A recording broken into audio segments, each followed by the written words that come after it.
When your vision is restricted, it can make even the easiest task seem impossible. You may find yourself becoming frustrated because the things that you normally do take more time and effort. For instance, if you were to clean your house at a normal pace while blindfolded, you might get hurt. That's when you should slow down to avoid an accident. The rules are no different when you're driving on the road in conditions that make it difficult to see.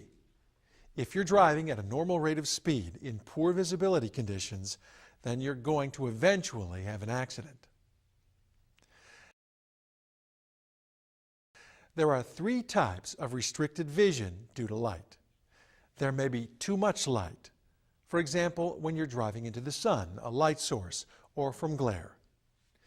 Too little light when you're driving at night, driving through a tunnel, or driving through fog or smoke.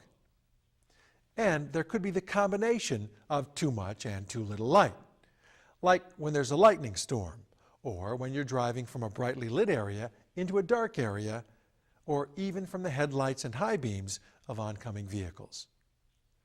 There are several techniques that you can use to avoid restricted vision. You can avoid looking directly into light sources, especially the headlights of oncoming traffic. Wear dark, polarized sunglasses under bright conditions and remove them when entering tunnels or poorly lit areas. Use high and low beams appropriately. High beams will help when driving at night or through tunnels, but they won't help when driving through fog or smoke because they add glare. Your headlights help you see. They reduce the degree that your vision may be restricted at night, and studies have shown that they increase your bus's visibility to other drivers during the day. That's why Veolia transportation policy requires you to drive with your headlights on all of the time. At night, the low beams, or regular headlights, illuminate a distance of up to 300 feet, while the high beams illuminate a distance of up to 430 feet. Remember, your low beams illuminate an area up to 300 feet ahead of your bus. If you're driving at 60 miles per hour, the bus will travel 90 feet per second, and it will take at least 412 feet to stop safely in dry conditions, which is a longer distance than the 300 feet your low beams allow you to see.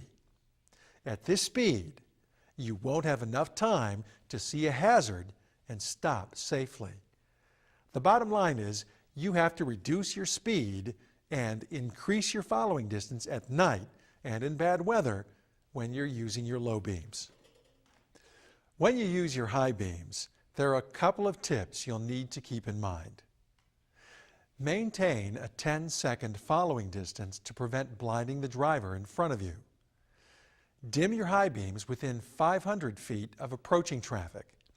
Always dim your high beams, even if oncoming drivers don't display the same courtesy. As a professional operator, you should demonstrate road safety and courtesy regardless of the actions of other drivers. Never flash your high beams at another driver. Flashing your high beams at another driver is unprofessional and may actually cause hazardous driving conditions for the other driver. Most of the time, you won't have an opportunity to use your high beams while driving. So it's important to remember that you don't overdrive your low beams by increasing your following distance and slowing down to a safe speed. Restricted vision conditions can range from very slight to very serious.